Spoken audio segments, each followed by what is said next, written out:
We have some internal fighting going on at Fox News, and it's hilarious. So Megyn Kelly sniped at Hannity and Trump last night. Let's watch. Entertainment Tonight this evening, which is why we just found out that when she went on the Steve Harvey show, she had every single question given to her in writing in advance, and then she feigned surprise as the questions were asked.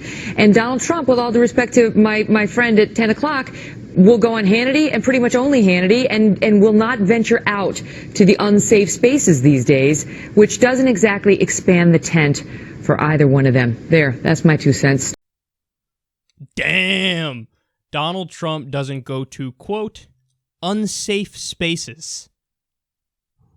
Well, Mediaite took this clip, threw it out there, tweeted it, and Hannity saw it, so he responded to it at Megyn Kelly on Twitter. You should be mad at Hillary Clinton. Clearly, you support her. And Donald Trump did talk to you. Oh, shit. Now, this has been building for a while because apparently, right after the debate, when Trump immediately ran over to Sean Hannity to talk to him, Megyn Kelly said something to the effect of, it'll be interesting to see if Donald Trump actually moves on to talk to some actual journalists. Ooh, diggums. So, again, she's doing that, taking a shot at Hannity because Hannity, everybody knows he's a partisan hack. He's a Republican through and through, and, he's been a cheerleader for Donald Trump, and Megyn Kelly's, I don't know, I guess mad about that. I don't know exactly what she's thinking. Is she thinking that he somehow brings down the reputation of Fox News? I mean, the reputation of Fox News is already a disaster. Look at what happened with Roger Ailes. Everybody's known they're far right-leaning for decades. So what? I don't know exactly what she's getting at, but they don't like each other. They don't like each other. Sean Hannity does not like Megyn Kelly. Megyn Kelly does not like Sean Hannity. And yeah, it might have something to do with the fact that he keeps getting Donald Trump on the show because they're butt buddies. And Megyn Kelly's like, here I am trying to ask actual questions, and I get no fucking time. Now, it is true that she spoke to him, or he spoke to her, I should say. But it was a while ago, first of all. Second of all, why do you think he's not continuing to talk to her? And why does he not do it on a regular basis? Because she actually does ask some harder questions. By the way, not going as far as some other people do and say, oh, she's a good journalist. Pump your brakes. Sometimes she gets just as right-wing and hacky as anybody else on Fox News. But yeah, on average, you look at her work, and it's better than somebody like Sean Hannity, which is not hard to do, and she will ask some harder questions. So some internal fighting there going on at Fox. But I want to come back to that idea that Kelly alluded to, that, Trump, he doesn't want to go to unsafe spaces. That is totally true.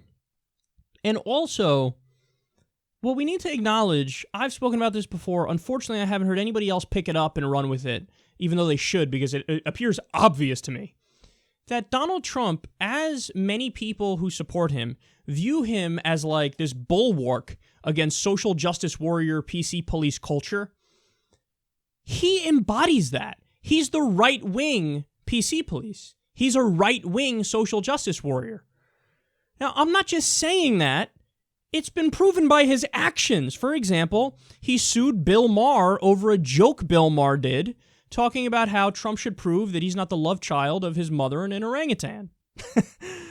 Yeah, that's obviously a joke, but he goes and he presents it to a court, and he goes, I'm suing Bill, give me millions of dollars. Give me millions of dollars because I proved it. Because Maher was saying, you keep asking Obama for his birth certificate, he proved it, so I'm going to flip it back on you, you prick. You prove that an orangutan is not your dad. It's obviously a joke. Bill Maher's a comedian, for fuck's sake. Sues him. He also sued The Onion over a satire piece that was harsh to him. Dude, it's satire. It's fucking satire. How are you so ridiculous that you don't realize that, or you don't care? Your feelings are so hurt that you have to sue. Imagine a little bitch, far left, authoritarian left, social justice warrior on a college campus sued somebody because somebody made a joke about them.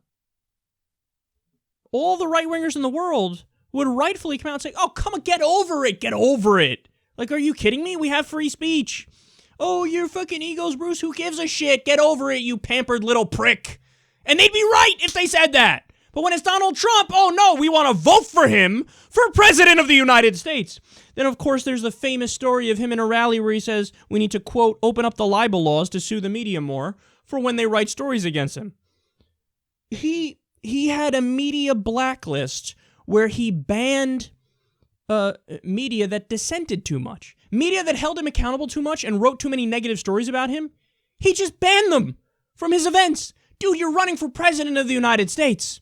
Why are we supposed to believe that if you get elected, you wouldn't act the same way? Of course you'd act the same way and you'd ban outlets that come after you. And finally, the most important point, he skipped a debate because he was afraid the moderators would be too tough on him. That is the ultimate PC police social justice warrior thing to do. Imagine a Democratic politician, imagine President Obama, imagine Hillary Clinton said, you know, I would go to this, but I don't think they're treating Obama fairly. If Obama spoke in the third person. Hillary, I don't think they're treating Hillary Clinton fairly, so I'm not going to go to this debate. People are like, what the fuck are you talking about? You want to be president of the United States? You can't handle a tough moderator? Everybody would go, this is ridiculous. This is social justice warrior culture, PC police culture. What are you doing? Get over it. Get over it. Get over it. Oh, your feelings gonna be hurt from the tough moderator? Get the fuck over it, bitch. But with Trump, somehow, in the minds of these stupid followers, they flip it. Oh, yeah, he's such a macho man because he's scared and running like a bitch from a tough moderator. By the way, who was that tough moderator? Megyn Kelly of Fox News. Remember the famous incident? She's got blood coming out of her eyes, blood coming out of her wherever. Well, then the debate after that, where she was supposed to moderate, he's like, see, what happened was I was going to go, but things come up, son. I'll go do a fundraiser for the veterans. But don't believe me, I'm not running because I'm scared and because they're going to be tough on me. Yes, Donald Trump, just as much as any social justice warrior, authoritarian left college kid, he loves his safe space. And if you don't acknowledge that, it's because your fucking head is in your ass.